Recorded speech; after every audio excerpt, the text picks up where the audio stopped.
आज के वीडियो में आपको बताने जा रही हूँ अपनी राशि के हिसाब से कौन सा पौधा आपके लिए शुभ है। नमस्कार, मैं हूँ डॉक्टर उमाश्री, आपकी अपनी ज्योतिषी। बहुत बहुत स्वागत, अभिनंदन मित्रों। कैसे हैं आप लोग? उम्मीद करती हूँ आप प्रसन्नता से होंगे। परमात्मा आपका सदैव कल्याण करें मित्रों। अभी अधिक मास ऑफर चल रहा है। आप 1000 में एक सवाल पूछ सकते हैं, 1500 में 2 सवाल। ये बहुत ही नॉमिनल चार्जेस हैं और बहुत ही न्यूनतम चार्जेस हैं। तो बिना देरी के संपर्क करिए, क्योंकि आप जानते हैं कुंडली के लिए कितने चार्जेस आपको देने पड़ते हैं दूसरी जगह पे। तो यहाँ पर बिल्कुल सुरक्षित और गोपनीय तरीका है। हम किसी को भी भनक नहीं लगने देते कि किसने हमसे क्या पूछा है। आपकी बात पूर्ण रूप से गोपनीय रहती है। तो चलिए आज का वीडियो शुरू करते हैं। आपको बताते हैं कि राशि के हिसाब से आपके लिए कौन सा वृक्ष उपयोगी है। वैसे तो कई तरह के वृक्ष बताए गए हैं, लेकिन मैं ये सामान्य आपको जानकारी दे रही हूँ। कुल मिला के इन वृक्षों का चित्र अगर आप अपने पास में रखते हैं, अपने पर्स में रखते हैं, इन वृक्षों का कोई पत्ता अगर आप अपने पास में रख लेते हैं या गमले में अपने घर में लगा लेते हैं तो भी बहुत फ़ायदा करता है। लेकिन कुछ पौधे ऐसे होते हैं जो घर में वास्तु की दृष्टि से उपयोगी नहीं होते हैं, तो उनको आप अपने घर की बाउंड्री के बाहर ही गमले में लगा कर रखें, बहुत ही ज़्यादा आपको फ़ायदा मिलेगा।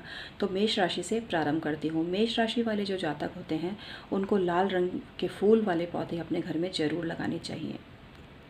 अनंत मूल का पौधा लगाना उनके लिए बहुत ही उत्तम होता है और उनके भाग्य को चमकाने वाला होता है। उनके पास अथाह पैसा भी आता है इस पौधे को लगाने से। वृषभ राशि वालों को चमेली का पौधा लगाना बहुत ही ज़्यादा उत्तम माना जाता है। अपने पर्स में चमेली के पुष्पों को रखने से आपके पैसे की बरकत होती है। मिथुन राशि वालों को बड़े बड़े पत्ते वाले, हरे पत्ते वाले मनी प्लांट या दूसरे प्लांट लगाने चाहिए। इसके अलावा जिनमें फूल नहीं आते हों, सिर्फ पत्ते ही पत्ते हों, ऐसे पौधे लगाना भी उनके लिए बहुत ही उत्तम माना जाता है। ऐसे पौधों को का कोई भी पत्ता अगर वो अपने पर्स में या तिजोरी में रखते हैं तो उनको बहुत ही ज़्यादा फ़ायदा होता है, वो धनी बनते हैं। कर्क राशि वालों के लिए खिरनी का पौधा अच्छा रहता है। इसके साथ ही साथ आप सफ़ेद पुष्प वाले पौधे लगा सकते हैं। सफ़ेद पुष्प को अपनी पॉकेट में रखें, आपके लिए धन का आगमन होने लगेगा। सिंह वालों को मदार का पेड़ लगाना चाहिए, बहुत ही ज़्यादा उनके लिए लाभान्वित करने वाला होता है।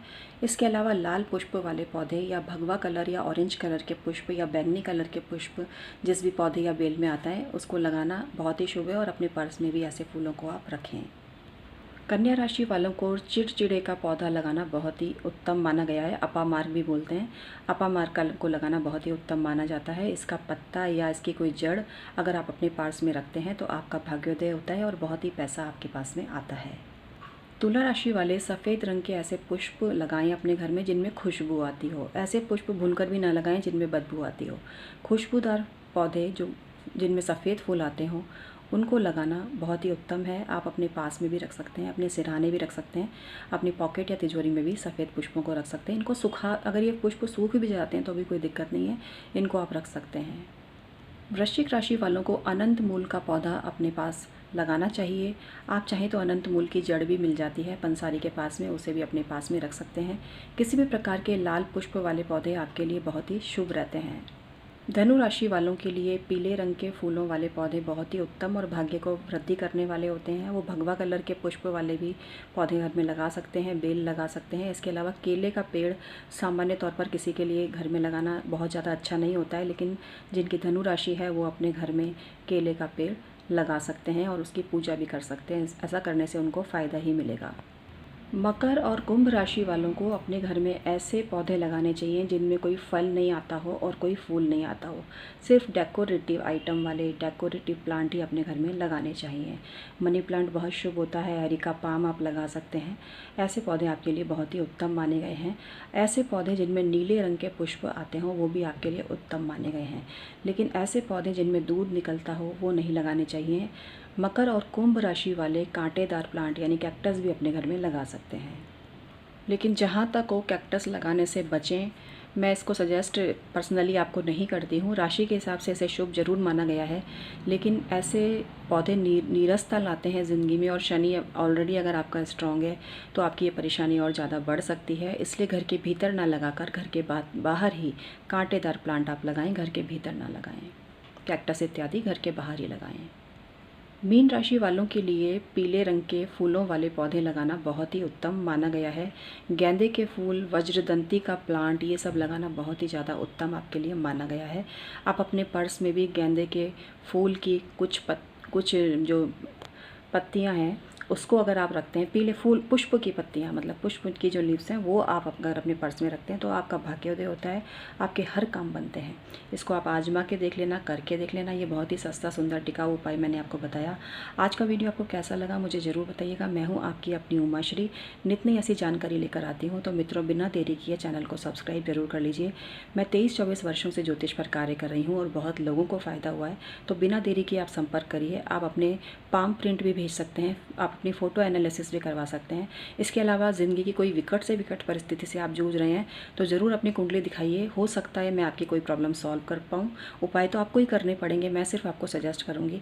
अगर आपको लगता है कि बहुत ही विकट स्थिति आपके सामने उत्पन्न हो गई है या शादी नहीं हो रही है, हेल्थ इश्यूज़ हैं, तो बिना देरी के संपर्क करिए। एक छोटी सी सलाह आपके जीवन को बदल के रख सकती है। मित्रों, पैसे को मत देखिए, पैसा तो आता जाता रहता है। ये जो वक्त खिसक जाएगा ना, ये फिर नहीं वापस आएगा, ये चीज़ समझो। और आपका हक है कि हर पल को आप जिंदा दिली से जियो। खुश नसीबी आपकी ज़िंदगी में होनी चाहिए, खुशहाली आपकी ज़िंदगी में होनी चाहिए। हम किसी भी प्रकार के सामान के विक्रय वाली वीडियो नहीं बनाते हैं, क्योंकि हमारा काम है आपको फ़ायदा पहुंचाना। जो लोग पोटली बेचते हैं, जो लोग सामान बेचते हैं, बेसिकली वो बिज़नेस कर रहे हैं, ज्योतिष को उन्होंने धंधा बना रखा है। और हम आपको ऐसे उपाय बताते हैं, ना आपको किसी पोटली को रखने की ज़रूरत है। मैं कहती हूँ पोटलियों को उठा उठा के सड़क पे फेंक दो, किसी पोटली की ज़रूरत नहीं है। पोटली बांध के रखने से कोई फ़ायदा नहीं होता है। पोटली आप खुद बनाइए ना, खुद बनाइए पोटली। जो चीज़ 100-50 रुपये में बन सकती है, उसके लिए आपके अगर फालतू पैसा आ रहा है तो गरीबों में बांट दो, गरीबों में बांट दो। क्यों पैसे वेस्ट कर रहे हो आप? मन की सिर्फ तसल्ली है, इससे ज़्यादा कुछ नहीं है। ये सिर्फ आपके दिमाग से खेलते हैं, साइकोलॉजिकली आपको इम्प्रेस करते हैं। इसमें कोई नहीं, वो नहीं है। देखिए, भगवान सिर्फ पूजा पाठ से प्रसन्न होते हैं, आपकी भक्ति से प्रसन्न होते हैं। किसी भी चीज़ को रखने से ही अगर भगवान प्रसन्न हो जाते तो इतने पूजा पाठ की ज़रूरत ही क्या थी। ये उन लोगों के लिए है जो निष्क्रिय हैं लेकिन फ़ायदा उठाना चाहते हैं भगवान की भक्ति का, और वो लोग बेवकूफ़ बनते रहते हैं। तो किसी प्रकार की पोटली और किसी प्रकार के सामान को ना रखें। अपनी भक्ति को मजबूत करें, अपने आध्यात्मिक ज्ञान को बढ़ाएं, अपने भगवान के प्रति अपना समर्पित भाव रखें। तो कुछ भी नहीं करेंगे ना, कुछ भी नहीं चढ़ाएंगे तो भी भगवान आपको दर्शन देंगे, आपको समझेंगे, आपको मार्ग दिखाएंगे। कहा गया ना, मन चंगा तो कठौती में गंगा। तो मन को शुद्ध करना जरूरी होती है। ऊपरी दिखावा करना और छली छद्मी लोगों की तरह कार्य करना, कैसे कैसे गंदे गंदे लोग काम करते हैं, भगवान से डरते नहीं हैं। तो यहाँ पर मैं आपको बोलूँगी, अपने कर्मों को अच्छा रखिए। अपने कर्मों को अच्छा करने से भगवान की कृपा हमेशा आप पर बनी रहती है। भगवान के दरबार में देर जरूर है पर अंधेर नहीं है। तो अपने विश्वास को मजबूत करिए। अगर कोई काम बन नहीं रहा है तो भगवान पे दोषारोपण मत करिए, क्योंकि बहुत से कर्म होते हैं जो पिछले जन्म से भी जुड़े हुए होते हैं और उनको भी हमको इस जन्म में उनका पनिशमेंट भी मिलता है। तो अपनी आस्था को, जब भी कोई प्रॉब्लम हो तो अपनी आस्था को और ज़्यादा मजबूती देकर भगवान को ये एहसास कराएं कि हे प्रभु, मैं तेरा बहुत प्रिय बंदा हूँ, मेरी तुझमें बहुत आस्था है। चाहे तू सुख दे या दुख दे, मैं तुझे कभी नहीं छोड़ूंगा। तेरे चरण मैंने पकड़ रखे हैं प्रभु। तेरे अलावा और कोई नहीं है जो सच्चा नाता हो जिससे। तू ही एक ऐसा है जिससे सच्चा नाता होता है, और तू ही सबकी बिगड़ी बनाता है प्रभु। तो मेरी बिगड़ी क्यों नहीं बना रहा, क्यों डिले कर रहा है? ऐसे करके भगवान से बात करो आप। किसी पोटली की ज़रूरत नहीं है, कुछ रखने की ज़रूरत नहीं है। सिर्फ बेवकूफ़ बनोगे। ऐसे लोग आपकी इमोशंस के साथ खिलवाड़ करते हैं। आप अपने भगवान को पकड़ो, उनके चरण को मत छोड़ो। आपका हर काम बनेगा मित्रों, हर काम बनेगा।